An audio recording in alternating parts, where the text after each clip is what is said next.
Hello and welcome to another episode of the Dualistic Unity movie review series. I am realizing how much I always thought that freedom came from something, from somewhere, from some state, even a state of mind that I could get to, a state of mind that was freedom, and even that isn't quite it. There's nothing you can hold on to that will free you. Anything you cling to is just another weight that hinders you from experiencing that state of freedom. There is no path to freedom. It's simply the letting go of the idea that there ever was a path. And I am not trying. I'm not trying to be something. I'm not trying to get somewhere. I'm not trying to be nothing. I'm not trying to find the answer. Nothing. As far as I'm concerned, that entire effort is based on an illusion of a measurable value that isn't reality. So I am choosing not to overcommit to that illusion. I will still participate in it because it's fun and there's a bunch of experiences in there, but I'll never take it seriously ever again. I'll never think that I can actually be something other than I am. And so there's nothing to try to be. And on that note, this movie review episode is all about Fight Club, which came out in 1999 and stars Brad Pitt, Edward Norton, and Helena Bonham Carter. This movie's just fucking awesome. I'm almost hesitant to give this movie an introduction because there are so many things included in this movie. There's commentary about society. There are perspectives of mental health. There are perspectives of the meaning of life, of fear of death. There is a whole other level in terms of symbolism when it comes to dealing with ourself and our ego. And I'll just leave it at that. I'm going to pass it over to Andrew, but quickly, I'm going to say that I think the thing that caught me the most, and huge spoiler alert, if you haven't watched this movie, go and watch this movie now. Don't let me finish this sentence. Pause it. Go watch the movie. Okay. Welcome back. See, in the movie, we know that Edward Norton's character is Tyler Durden. But Edward Norton's character never actually has a name. He is simply the narrator. And so the narrator throughout this movie is caught between two poles in terms of his ego, trying to be something that society is telling him is the right thing to be, versus trying to be nothing and forging his own path. But he's still trying to be something. And that's where the imbalance comes in. And so this movie really is about integration to the point of reconciling both sides. So that way you can find community and connection and possibly even love. And so before I say anything else, I'm going to pass it to Andrew. Oh man, there is a lot in this movie, but just, going off, I'm glad you set something up for us to work off of here, because I have a shitload of notes and like quotes written down. I was like, all right, these are going to get in here somehow. I don't really know how, but I think that's it, is that, Edward Norton, he has this perception of himself, this idea of himself that he deems to be very certain. And I think because he's so certain of that idea of what he is, that he's forced to create an entirely different character because he couldn't possibly let go of that. So he has to create something else in order to be the thing that he always wanted to be, what he thought was best in his mind. But because he was so limited in his perception of himself that he couldn't be that. So he had to forge this new character that would allow him to be all of the things that he always wanted to be. And that's pretty much what so many people go through. And they mention this in the movie, that everyone has an idea of their ideal person. And very few of us are ever willing to take the leap into trying to be that or working towards being that, because we're so certain about what we are. We're not willing to let go of that. And so he has the perspective still based off of his experiences of what that ideal thing is. And it's basically the complete opposite, because he basically hates himself and his idea of himself. It's the complete opposite of his character. And it's not to say one is necessarily better or worse than the other. It's just, as Ray said, the two extremes.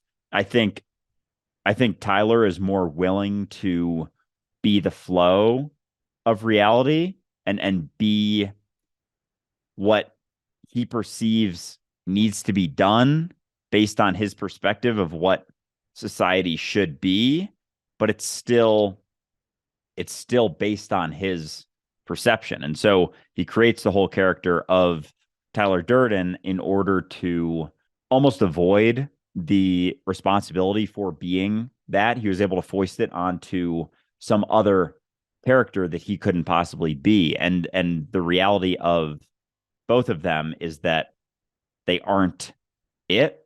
And there's perspectives from both sides that are actually reasonable, but because he was it hit me that with something like it's basically he in the eyes of Marla is probably experiencing bipolar multi-personality disorder. And what I saw in this was that it was rooted in the certainty, that certainty he had of what he was, that he couldn't possibly be anything else, rather than letting go of the certainty that he had for being his original character. And so if he had been willing to let go of that certainty, he could have been not even been Tyler Durden, but been a combination of the two that was almost more sensitive to reality as opposed to being what he thought was best based on needing to be basically as far from what he was or the idea that he clung to because he still needed that sort of false certainty about it rather than being willing to relax into understanding that he couldn't possibly know what he was. Now, that's a really good point. The descent into Tyler Durden, right? Because if you think about it, and if you listen to the beginning of the movie, he's telling you exactly what he's going through. The fact that, he can't sleep. Everything feels far away. Everything feels like a copy of a copy of a copy. And that's just because it's just a repetitive perception of everything that's happening over and over and over again. There is no sense of living. There is no sense of existence. There's no meaning. There's no purpose. You're just going to work, going to your job, finish college, do that whole thing. They were talking about their dad and his narrative of, got to go to college, and after that, get a job. And then, well, what then? Well, we'll get married. And there was no meaning or purpose to it. It was just go through the motions. And so he finds himself asking, what kind of dining room set defines me? And he gets to the point where he's so disconnected that it's just hell. It's stress and hell all the time. And when you're in that state where you can't stop thinking about yourself and your life and whether you're enough or not all the time, you start to become numb. So many people have come to me in life coaching situations and have said, like, I have problems feeling anything. And it's always that buzz in their head of all the habitual shit that they pay attention to and give energy to. As soon as you get rid of some of that, all of a sudden it's like you're removing coats. You can feel reality more.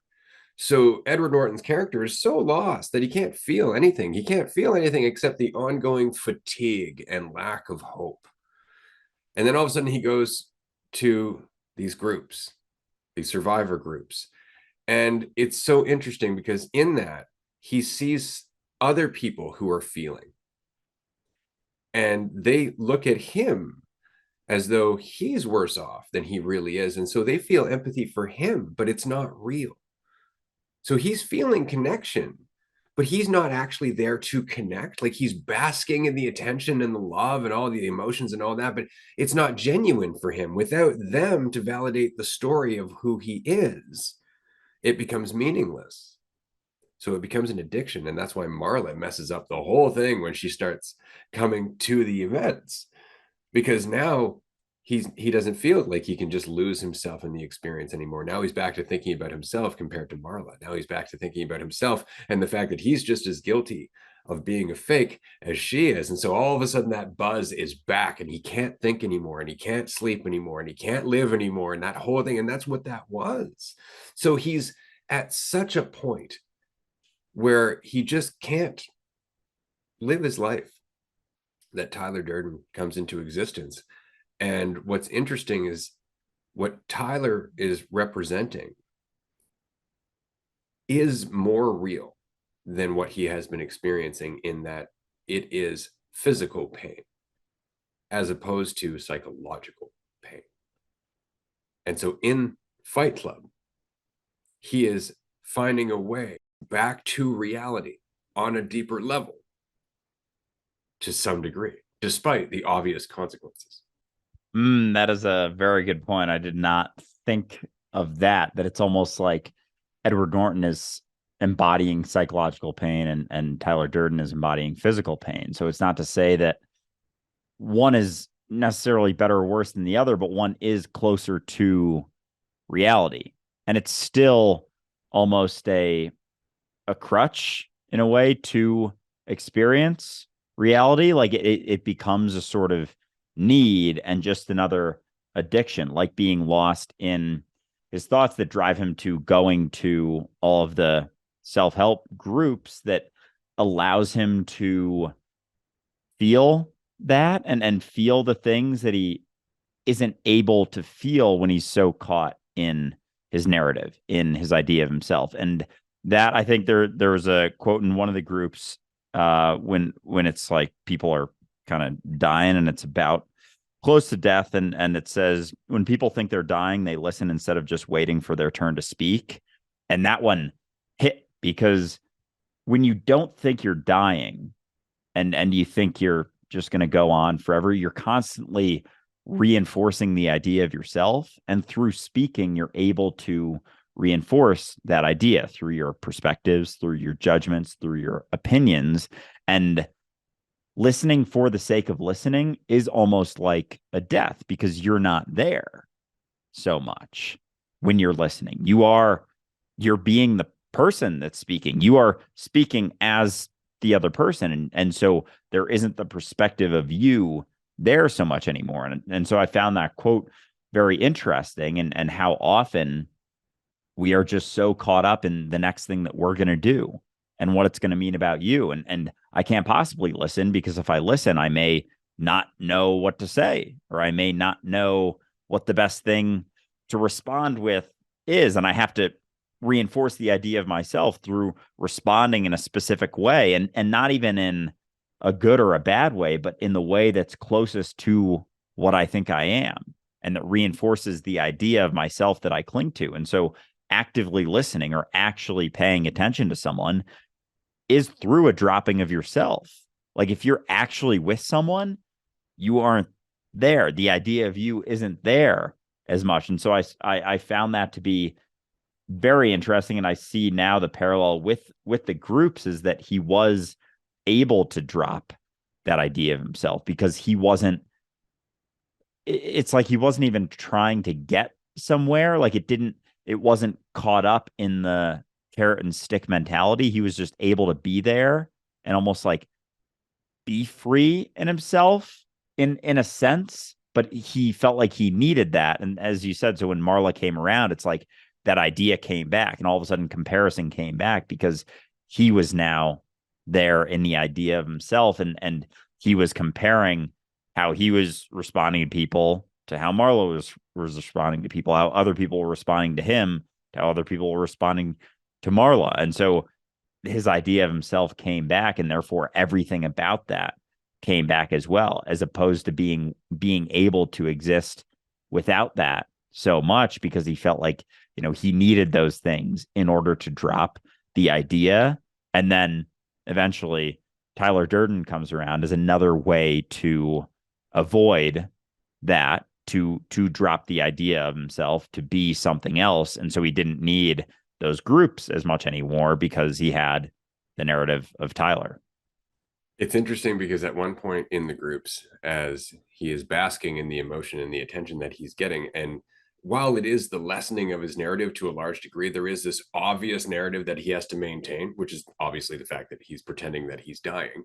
But it's in allowing himself to feel the same hopelessness as everybody else, that he's able to be where he is, because he's not trying to get anywhere else. And he actually says losing all hope was freedom.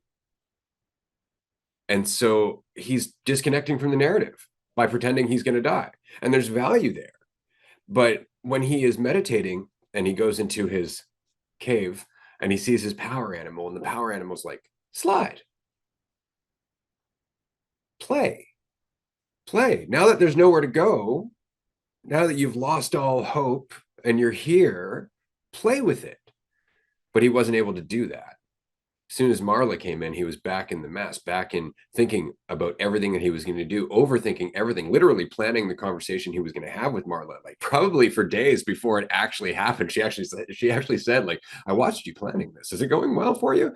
And it's all because he can't just be who he is, which is why I find it funny that the thing that happens immediately before their first fight is Tyler is trying to tell him, just ask, man. Like, we've had 3 jugs of beer together and you still can't ask? Just ask. And he has so much trouble with it, despite the fact that he knows he called Tyler looking for a place to stay. He just can't be direct because what it means about him, what it might mean about him. And so as soon as he cracks through that seal, the very next scene hit me. All of a sudden, it's like he has the courage to go the next step a little bit closer to reality, despite the fact that he's still locked in psychosis. He's trying to feel something that isn't just the nightmare of what he thinks all the time. So there was a significant turning point right there. And I found that to be incredibly interesting. Not gonna lie, I got a lot more out of this movie this time around. Yeah, I see that scene very much as symbolic of stepping into the unknown. Like, he's so unwilling to step into the unknown. And so when he, calls up Tyler, needs a place to stay, doesn't ask for it, because asking for it is taking that step. Because he doesn't have faith in himself, you take the step down the stairs, you don't know where you're going to land, but you're going to land. He doesn't know that he's going to land, and he doesn't know where he's going to land. And he thinks that landing where he lands is going to mean something about him. So, when you ask someone a favor and you're so caught up in the idea of yourself, they have a certain response that's going to be okay and a certain response that isn't going to be okay. And so finally he asks him, and Tyler was like, yep, no problem. And then it's like, okay, he landed at that point. And then he's willing to kind of deepen into that and sort of see where it goes and feel a little bit more. It was like there was this massive sort of layer peeled back because he finally was willing to step into that state of uncertainty, that he was able to start doing other things, and then, led to kind of the process of Tyler being more and more active. That's when we see him really start to pick things up, really start to do things, because he's willing to step more and more into that state of uncertainty, be more and more willing to take risks, to the point that he's taking like insane risks with everything going on that eventually leads to, Project Mayhem and whatnot. But he has very little concern for not even what it's going to mean about him, but just what's going to happen. He's able to step into that chaos and even create that chaos. And I see it very much starting with that one string that was able to be pulled through stepping into that state of uncertainty of just fucking asking him if he can have a place to stay. And it's very symbolic of our collective fear of the uncertainty. And because everything must mean something about me, we're not willing to step into that because, God forbid, the idea of ourself gets diminished in some way. And once he steps into that world, he really gets a taste for it. That's the next step that I really enjoy about this, is as extreme as it might seem, moving into that house, if you can call it that, living the way that they were with the conditions as they were, with no comforts, quite literally living about as rough as you can possibly imagine while still living in a city. They were just getting rid of everything that would have defined them, would have given them something to lean on, would have been something to comfort them. So there was nothing except them and their reality, dealing with their own mood. And so I find it so very interesting that the symbolism to Fight Club, even down to the first 2 rules, really is our battle with mental health. We do not talk about Fight Club. We do not talk about the shit that we're going through. And so we're always in this battle between the 2 poles, what we are and what we're trying to be, right? Going back and forth thinking, no, that doesn't have any value. I've got to become this. And then getting the other side going, oh shit, the other side had value. Fuck, now I got to find some integration in between. right? That is the symbolism. And so we're all going through that. And this is where Fight Club really takes on a beautiful purpose. Again, despite the obvious consequences, everyone in Fight Club starts to recognize that they're all going through the same experience of dealing with the world, of dealing with the temptation of the ego, of dealing with society telling you you need to be something. Everybody comes together under the recognition we're not alone in this experience. And there is an option, a rather extreme option, that will help me feel free and help me get closer to reality and help me get out of this mess in my head. And that's what Fight Club offers.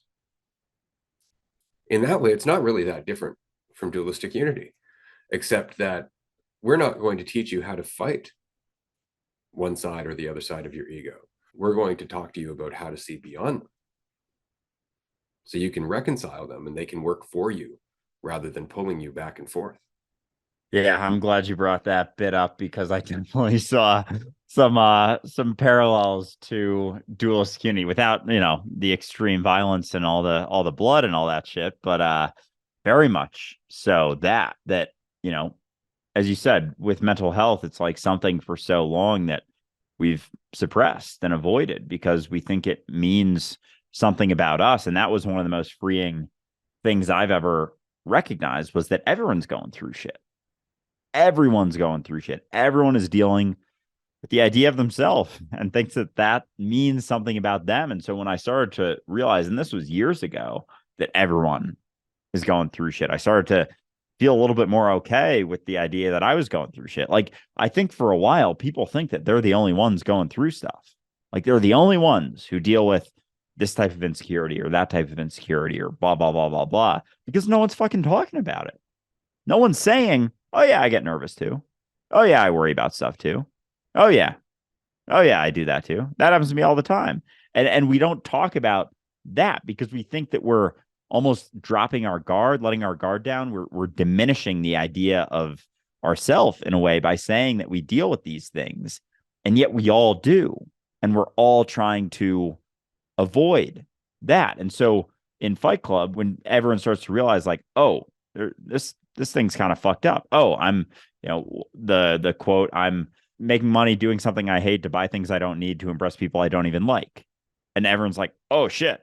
Oh, we're all doing that. Oh, we don't have to do that. I see that very similarly to the way, I mean, the literal way that we all do that in this society as well, but also with our avoidance of being vulnerable, our avoidance with being open about the things that we go through. And I think that is more of a parallel to everything we're doing with Dualistic Unity, is creating spaces for people to just recognize that. And I think once I started to realize that everyone is going through those things, I became way more comfortable with talking about it myself and just being open about it. And the number of people that I've heard and have come to me and say like, oh, you deal with this stuff too. It's like, motherfucker, I've dealt with this my whole life. I still deal with this. Nothing has changed in terms of not still dealing with it. Like, it still comes up. I've just dealt with it so many fucking times, as opposed to back when I was really struggling with it. I wasn't dealing with it. I wasn't facing it. I was avoiding it at all costs because, I couldn't talk about it because it would mean that my idea of myself was being diminished. I couldn't deal with it because I thought there was something wrong and I just had to avoid it and then, hope that things would get better. And so understanding that the only way to overcome it is through it. The only way to overcome it is dealing with it, is kind of doing something about it. And I think that's what we started to see in Fight Club was, okay, no one's really doing anything about any of this stuff. Let's start doing some stuff.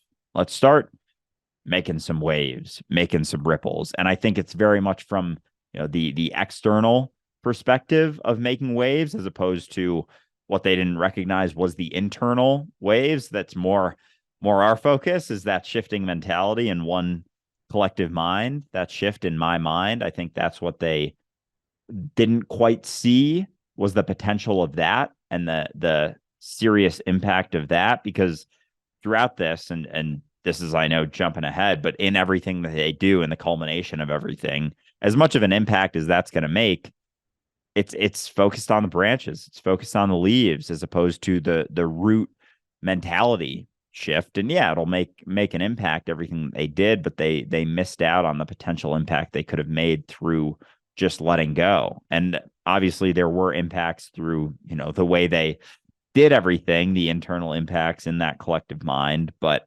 I see that very much as the difference between us dualistic unity stuff and Fight Club was very much more of a focus on the external as opposed to that internal. I agree. There are some really interesting parallels in terms of our approach, or rather what we're trying to do. So in Fight Club, and I know this from my own experiences in martial arts, and anybody who's experienced in martial arts or fighting will understand this as well. There is a level of fear. It's pretty much always there whenever you're about to go into a confrontation. And when you're in a fight, you have to very much face that fear and you have to push through it. And whether you win or you lose, the act of pushing through the fear in itself is kind of a victory, and it settles in and it changes your perspective of what you can do in the rest of your life. And so that's very much what Fight Club was teaching all of these people who were there participating, is that all of their fears were nothing in the face of what was right in front of them, which they could conquer and surpass. And so the symbolism to them was huge. Dualistic unity is saying that you can have that victory every time you recognize why you got carried away in anger, why you got carried away in doubt, why you got carried away in judgment. You can have that victory by facing the opponent that is yourself and seeing beyond the fight. And you can still feel like that and carry that with you into the rest of your life. This is why we do the groups that we do, is to give you a chance to come back and reflect on all of the quote unquote battles you've been practicing in day to day, so we can all celebrate your victories and your insights together, which is very much what Fight Club was about coming together and being one and establishing community and connection through the mentality of being free to a large degree. And again, I understand the movie does take a turn. I'm not saying that that's the direction of dualistic unity, but I am very much saying that it is in the recognition that you are not as weak as you might think, that you start to gain strength and you start to be willing to let go of the things that at one point you thought defined you and made you valuable and gave you certainty.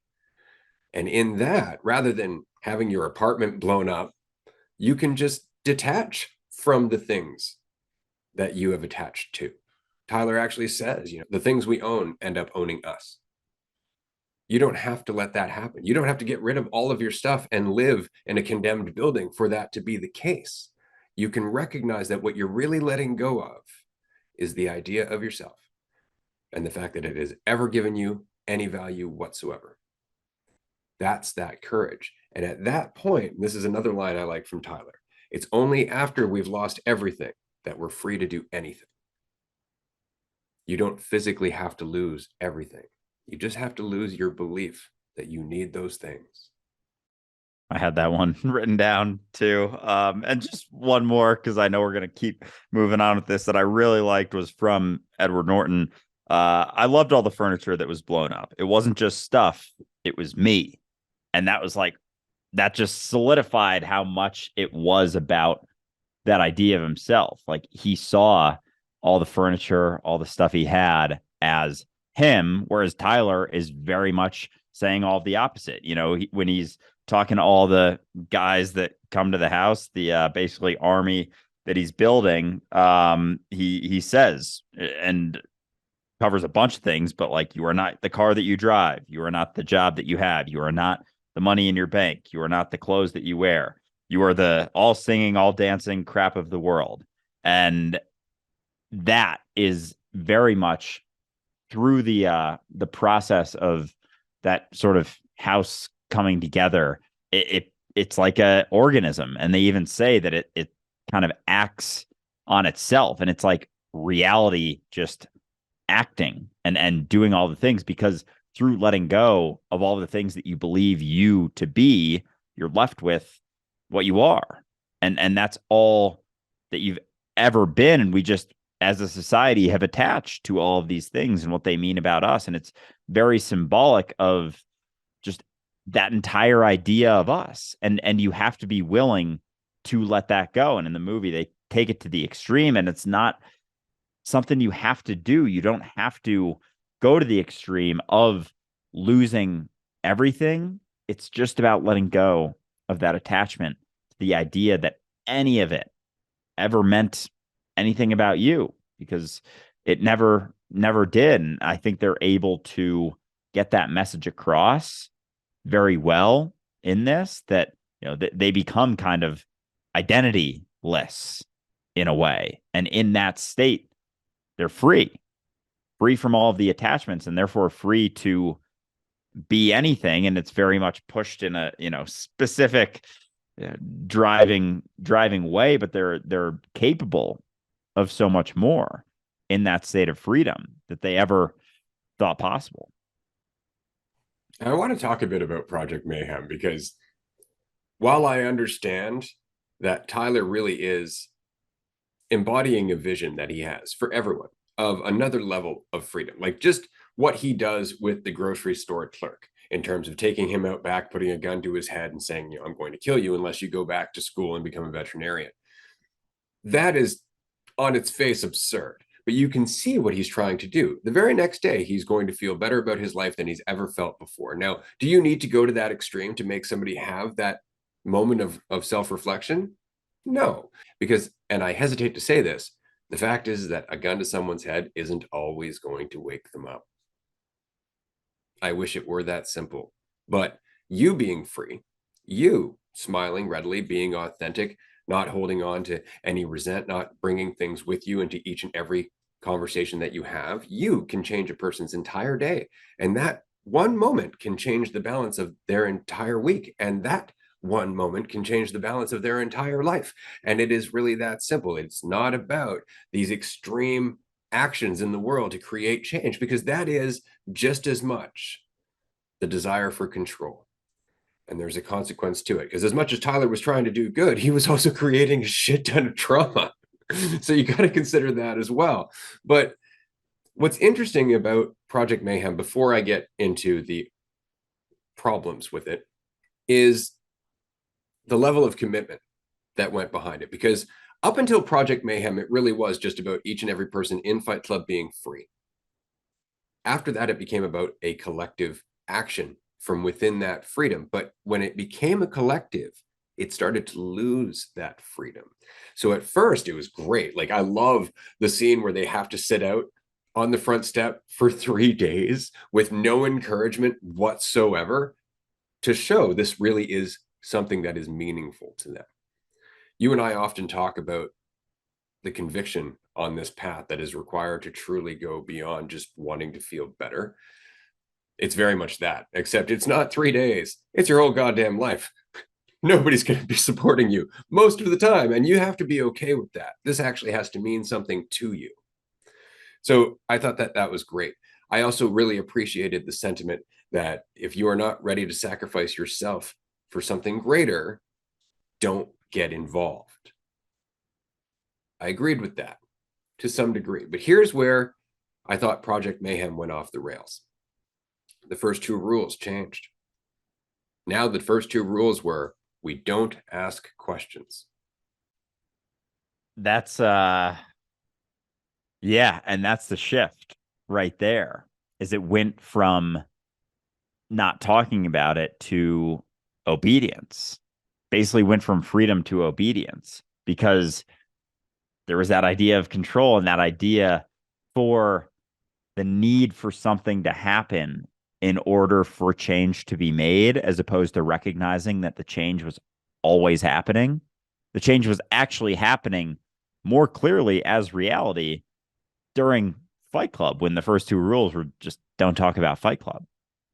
And then that switch. And I found that interesting, because when I heard that, there's definitely like the obedience factor, but then there's also the desire to know why something is happening, that I kind of agreed with, as well as we always want that, why is this? We want to figure out the reasons. Like, why am I here? It's like, you're asking the wrong questions. That's not the question to ask, because it's not why are you here? It's when you recognize more clearly what you are, it's like you are here. You are literally, quote unquote, here. You are the here. And so that side of it, but I see obviously the obedience side, and that's where it all began to not to crumble, but it's like that's when I guess that's when Edward Norton kind of came back and Tyler started to subside, was because it was almost like the pendulum swinging. Like obviously Edward Norton's start of the movie is on one extreme side, and throughout the movie it's like the process of swinging and kind of the subtle swings in between the larger swing of the pendulum, and that that was almost the other end of that pendulum, was that desire for certainty of what Edward thought he was for so long went to the desire for control of what is best based on Tyler's perspective. And as that came to be, as the question or the rule shifted to don't ask questions, just obey, just be obedient, it's like the same thing that society was doing that they were trying to topple was being expressed through them. And so I see that as very much the other end of the pendulum. Like Tyler kind of got to the extent of that extreme, and there was a point kind of like in the middle of that pendulum swinging where Fight Club was, it was just what it was, and that was almost when the pendulum was in the middle, and then Project Mayhem was the beginning of that swing to the end, to the point that the initial rule shifted to don't ask questions, and that's when Tyler started showing up a lot less. It was like, all right, we've seen that side. Now let's, swing it back a little bit more. And that's when Edward Norton started to be a lot more involved and a lot more aware of what was happening. He wasn't so lost in just the process. That's really interesting because there is this transition. Like Tyler Durden is in full swing by the time Project Mayhem comes along. He's fully building his army. But what's interesting is throughout the entire process up until then, the narrator, Edward Norton's character, and Brad Pitt's character are working together. Like they're talking to one another, they're honest with one another, despite being polar opposites. They are both trying to integrate to create some cohesive unit. As Project Mayhem comes along, Tyler Durden is far more in control. He is far more in the driver's seat, to the point where Edward Norton is actually starting to say Tyler's voice coming out of my mouth as he's dealing with Marla or he's dealing with his boss. And so Tyler is starting to take over. And I wonder if that's why, as Tyler's starting to get his way more and more, and Edward Norton's character is starting to fade into the distance a little bit, that he starts to feel more in control. Because it's at that point, it's not just first rule of Project Mayhem is we do not ask questions. Edward Norton couldn't ask questions. Think about that. Tyler was keeping things from himself. Even the people of Project Mayhem wouldn't answer his questions. Think about that. That is a whole other level of self-denial. And there was some contradiction in it. The scene in the car, particularly, where Tyler is telling Edward Norton, just let go. Stop trying to be in control all the time, while Tyler himself is plotting the downfall of the financial sector. Yeah, it's that two ends and the denial, because it's that, because as much as we it's almost like the process of trying to kill your ego, like that is what's happening in that, is it's just getting stronger because it's the ego trying to kill itself. And so through that denial of that idea of telling Edward Norton to let go while you're still very much clinging, because that's all you know. Like you have the perspective of a right and a wrong way to be, and so you're clinging to the right way to be, and it's like the positive versus the negative idea of yourself, and it's showing the pitfalls of both sides. Like it's a double-edged sword, and there's gonna be pitfalls no matter which side you fall upon, whether you're the negative idea of yourself being Edward Norton's character or the positive idea of yourself being Brad Pitt's character, Tyler Durden. They're both two sides of the same coin, that is that desire for control, and even the desire for control through the letting go isn't quite it. Like even that is in the car scene. They think that letting go is what's best. They think that that that act of letting go of the wheel, the literal act of letting go is what's going to be best for them. And obviously the fucking car tumbles and crashes and it's like a brutal accident, but it's trying to make a point. And I think what Tyler Durden was missing was that there are points that can be made without going to the extreme of it. And it's that process, as we talk about so often, it's not that you have to go to the extreme and live like a monk.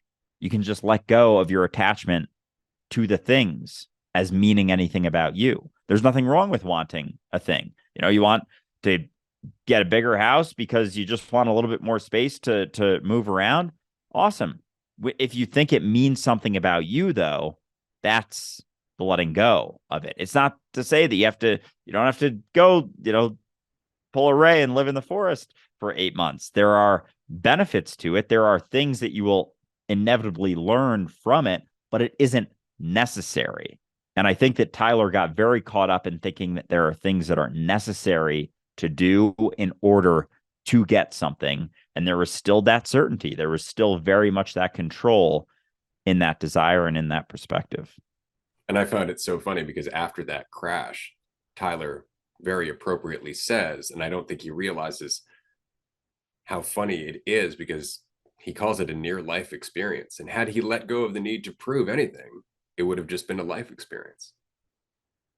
So swinging around to the end of the movie, because I find the end of this movie to be fantastic, for one, but it also reminds me again a lot of dualistic unity and what it is we are trying to accomplish here. Because while we are not trying to create an army, and we're certainly not trying to go in a certain direction, we're not trying to save anything, we are very much in full swing when it comes to trying to support those who want to be free in themselves.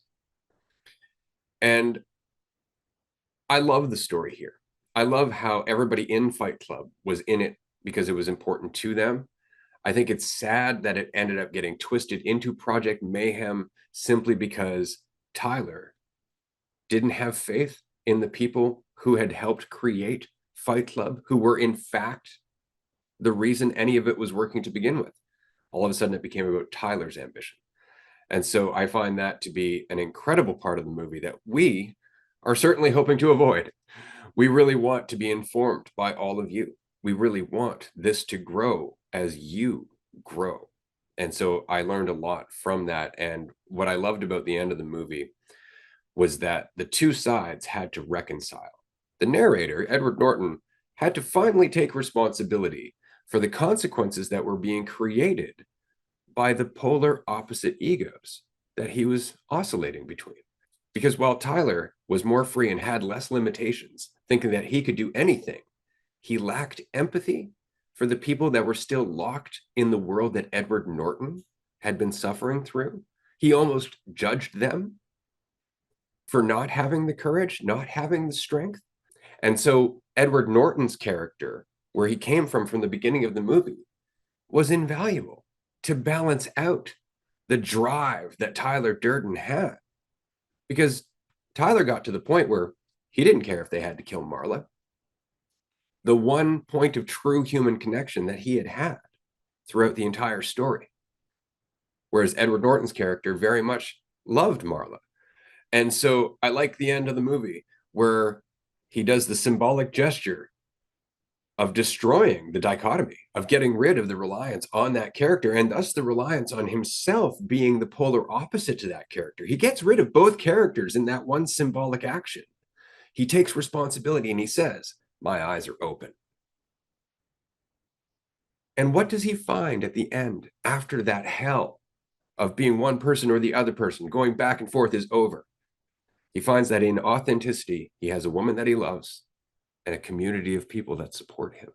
And if he can just stop manipulating them, which he will now that he's no longer suffering through the needs of Tyler Durden, perhaps he can create something beautiful.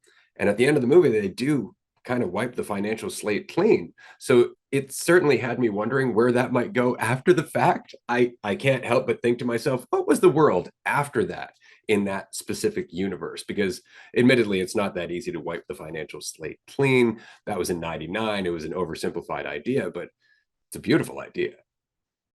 Absolutely. It definitely makes me wonder what that world would look like. And I think about 10 years later, we came close to finding that out, and we all know how that went down. So I think that was just very telling of, as great as it seems to do that, focused on the branches, focused on the leaves, as opposed to the mentality that would actually create sustainable change. And I think, as I said, with the financial collapse in 2008, it was about 10 years later, we saw what that was, and we saw didn't really change jack shit because there was nothing about the mentality that shifted.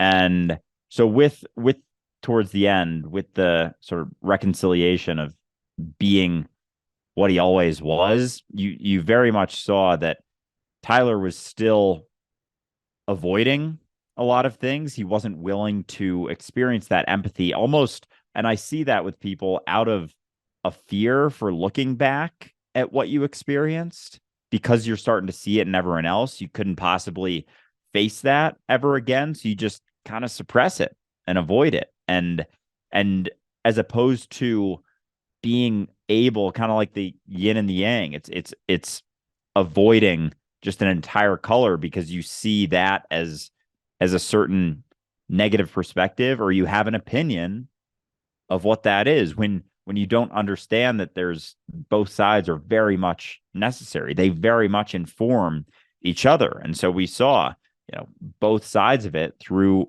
Edward Norton's character and through Tyler Durden. And towards the end, we saw that they actually needed each other. And the entire time they were trying to avoid the other, avoid that recognition. Edward Norton through the fear of letting go of that certainty of what he always thought he was, and Tyler Durden through the fear of ever being that ever again, when the reality was that he was always it. He was always both and neither. And through understanding that there wasn't anything that he ever had to settle upon, he would have been able to utilize both ends of that spectrum, which I think the movie sort of culminates in, and he's sort of able to draw from both, or at least let go of the certainty that came from believing that he was ever one or the other. Well said. I think that is about all I have to say on this movie as a whole. I do want to say, dear listener, thank you for being a part of this community. We're never going to call ourselves a fight club, but admittedly, it takes courage to face the things that you're facing. It takes bravery to be willing to question things and to let go of your idea of yourself, to let go of the false certainty that you've been taught to rely on. It especially takes bravery to let go of the urge to blame others for relying on that false certainty, because as much as that might be true, we are all in this together. And so it's all our responsibility. So we encourage you to talk about your fight club, and we encourage you to ask questions as we build our own version of Project Mayhem, which is less about mayhem and more about encouragement. Thank you so much for joining us here on Dualistic Unity as the community grows, for these episodes, for the movie reviews, for everything that we do, and most especially for being part of our groups. If you are, whether it's in our Patreon groups or our free public groups every Wednesday at 6 p.m. Eastern Time, you are all informing what we are becoming. And we are very grateful for it. Absolutely. Couldn't be more grateful for what is happening here. So it goes without saying, but we appreciate you very, very much for sticking it out with us, and we will talk to you soon. Bye, everyone.